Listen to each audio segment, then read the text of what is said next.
लेकिन जब चुनाव की बात हो रही हो, राजीव, माहौल क्या है आप तलाशते घूमते हैं, तो बजट को लेकर माहौल क्या है? और जो उन्नी साहब आज इंडियन एक्सप्रेस में उपयोगी बजट, तो उत्तर प्रदेश में बीजेपी, विपक्ष और आम आदमी किस तरह से इंतजार कर रहा है इस बजट का?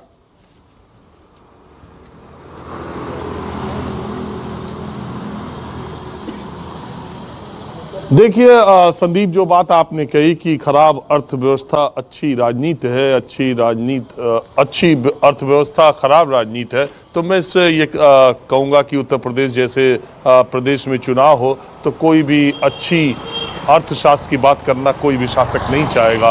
कहा जाता है ना कि अगर आपके पास पद और प्रतिष्ठा है तो पैसा तो वैसे ही चला आता है, और अगर आप पैसे के पीछे ज़्यादा भागते हैं तो आप पैसा ही कमाते हैं, फायदा दूसरे लोग आपके डिपेंडेंट्स उठाते हैं। तो ऐसी अर्थव्यवस्था की स्थिति मुझे नहीं लगता कि मोदी सरकार करने जा रही है, जिसमें वो अर्थव्यवस्था, हाँ ठीक है, संतुलन बनाने की कोशिश की जाएगी, लेकिन सीधे सीधे उत्तर प्रदेश, पंजाब समेत 5 राज्यों के चुनाव है, तो उन्नी साहब का जो कार्टून है बिल्कुल मुझे लगता है कि मुफीद बैठेगा, उपयोगी बजट ही आएगा। और जहां तक किसान सम्मान निधि की बात है, आपको याद है कि ये निधि देने की बात इलेक्शन से पहले की गई थी, और अभी मैं गांव में दूसरी जगहों पर जाता हूं तो इसका असर भी दिखाई देता है। लोग बात कहते हैं कि उन्हें किसान सम्मान निधि के तौर पर सीधे पैसा अकाउंट में आता है। तो आज का बजट मुझे लगता है कि उत्तर प्रदेश और 5 राज्यों के चुनाव के दृष्टिगत ही रखा जाएगा। बहुत कुछ हद तक आर्थिक सर्वेक्षण में जो एक अच्छी तस्वीर अर्थव्यवस्था की दिखाने की कोशिश की गई है, लेकिन इसके बावजूद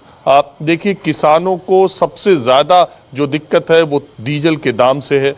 सबसे ज़्यादा जो उनको परेशानी है वो रसोई गैस के सिलेंडर के दाम से है। आम आदमी आज ये जानना चाहता है कि सिलेंडर सस्ता होगा कि नहीं, पेट्रोल डीजल सस्ता होगा कि नहीं। और हमारे आप जैसे लोग हमेशा से बजट का एक ही रोना, एक ही इंतज़ार कि इनकम टैक्स स्लैब कैसा होगा, इन्वेस्टमेंट में कितनी छूट मिलेगी। और अभी कहा जा रहा है कि हाउस लोन जो लेते हैं उसमें जो ये हमारी दुखती रग है, जो लिमिट राजीव, 5 लाख, तो ये हम पेशा लोगों की अपनी दिक्कतें हैं। हाँ, जो हम टैक्स पेयर्स हैं ना, ये हमारी दुखती रग है।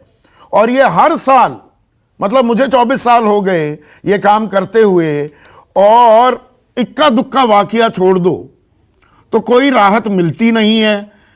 वो राहत मिलने की खबर भी आती है और हम गणित बताने लगते हैं, जी अरे 20,000 बच जाएंगे, 50,000 बच जाएंगे, 72,000 बच जाएंगे। बाद में शाम आते आते जब वो गणित दुरुस्त किया जाता है तो पता लगता है कि मिला कुछ नहीं, पल्ले हाथ कुछ नहीं आया।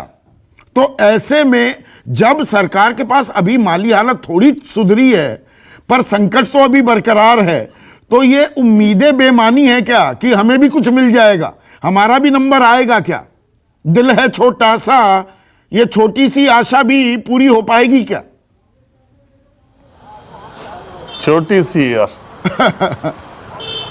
देखिए, मिडिल क्लास हर मामले में, संदीप, हमारे आप जैसे लोग हर मामले में पिसते रहते हैं। चाहे आप सामाजिक जीवन में पुरातन पीढ़ियों को लेकर के चलने की बात हो, हम मॉडर्न भी बनना चाहते हैं, अपने रूट से भी जुड़ा रहना चाहते हैं। इसी तरह हमारी जो आर्थिक स्थिति है वो भी इसी तरह की है। हम पैसे अगर कमाते भी हैं तो एक लिमिट के बाद वो सारा इनकम टैक्स में चला जाता है। कई बार, संदीप, आप इस बात को अच्छी तरह समझेंगे, अभी तो बजट में टाइम है, कई बार मैं ये फॉर्च्यूनर और ये महंगी गाड़ियों से चलने वाले लोगों से मैं कई बार पूछते रहता हूँ, नेताओं से इधर उधर, कि आप इनकम टैक्स कितना देते हैं? कहते हैं दे देते हैं साल का 50-60 हज़ार।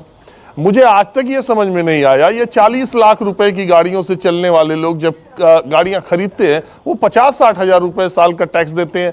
किस तरीके से टैक्स नेट बना हुआ है? जो नौकरी पेशा लोग हैं उनकी तनख्वाह आने से पहले ही इनकम टैक्स के खाते में कट के चला जाता है। ये सारी चीजें आज़ादी के बाद 75 सालों तक ये कैसे दुरुस्त होंगी?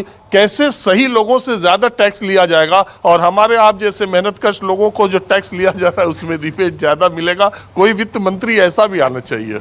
सिद्धार्थ सिंह मेरे साथ जुड़ गए हैं, वरिष्ठ पत्रकार हैं, सालों से बजट को ट्रैक करते रहे हैं, फाइनेंस मिनिस्ट्री को ट्रैक करते रहे हैं। कांग्रेस के राष्ट्रीय प्रवक्ता अभय दुबे भी मेरे साथ जुड़ गए हैं।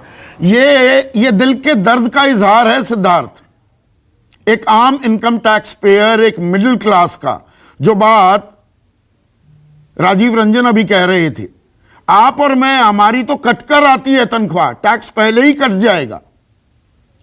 ये रैशनलाइजेशन ऑफ टैक्सेस की बात बहुत होती है। हम टैक्स भी देते हैं, इनडायरेक्ट टैक्स का पुट ज्यादा हो गया है, हम 30% के ब्रैकेट में भी हैं। वो 30% नहीं, असल में हम 60% जो कमाते हैं वो टैक्स में दे देते हैं। गलत तो नहीं कह रहा हूं मैं सिद्धार्थ, इसकी रैशनलाइजेशन भी कभी होगी। और जी थोड़ी राहत मिलेगी, राहत मिलेगी, वो राहत मिलती नहीं है कभी घूम फिर कर। संदीप, जो बात आप कह रहे हैं बिल्कुल माफिक है, क्योंकि अगर आप, जो राजीव रंजन ने कहा, आप देखें कि इस पूरे देश में केवल 6 करोड़ लोग ऐसे हैं जो टैक्स फाइल कर, और उसमें से भी केवल 3 करोड़ हैं जिनके पास टैक्सेबल इनकम है। हाँ, और जो हाई इनकम ब्रैकेट है वो जो संख्या है वो तो और बहुत ही छोटी सी जो है उसकी तादाद है। तो ऐसे में संदीप, जो मुझे लगता है सरकार के सामने जो सबसे बड़ी चुनौती है, क्योंकि इस देश में केवल सैलरीड क्लास, मेरे ख्याल से जिसका टीडीएस हो रहा है, जो सैलरीड क्लास है, जिसके पास जो है एक बंधी बनाई इनकम है, वो तो बहुत ईमानदारी से टैक्स देता है। आप ये बताएं, इतने बड़े देश में केवल 100 आदमी इसमें से 60 ऐसे व्यक्ति हैं जो टैक्स नेट में आते हैं, जो टैक्स देते हैं। तो मुझे लगता है, और आपने जो एक दूसरी बात कही इनडायरेक्ट टैक्सेस की, जिसका जो सबसे ज्यादा असर पड़ता है वो गरीब पे पड़ता है, तो एक समान सबके ऊपर लगता है। गरीब जो है वो भी कोई भी वस्तु खरीद रहा है तो उस पर जो जीएसटी लग रही है वो भी उतनी दे रहा है जितना कि कोई बड़ा व्यक्ति दे रहा है। और संदीप, जो देखने वाली, गौर करने वाली बात है, मैंने इतने 15 साल हो गए मुझे तकरीबन लगातार बजटों को देखते, अभी तक सरकार ऐसा कोई उपाय नहीं कर पाई है जहां पे लोग जो है ट्रांसपेरेंसी आए इनकम टैक्स पे। नमस्कार, मैं हूं मानक गुप्ता। अगर आपको हमारा ये वीडियो पसंद आया हो तो इसे लाइक और शेयर जरूर करें, और हां, हमें सब्सक्राइब और फॉलो करना ना भूलें ताकि आप देश और दुनिया की कोई खबर मिस ना करें। तो जुड़े रहिए हमारे साथ और देखते रहिए न्यूज़ 24।